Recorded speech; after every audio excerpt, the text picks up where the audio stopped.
Hello guys, good morning. Ipapakita ko sa inyo guys, yung asawa ko nagbakasyon siya doon sa kanila sa Europe, sa Romania. So nakita ninyo guys, winter doon.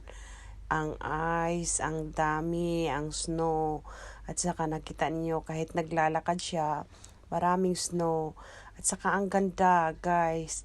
At saka malamig doon. So sa ngayon, ang winter sa kanila, nag-ice talaga guys. Nakita ninyo kahit sa mga sasakyan, ang daming ice na nakastock doon.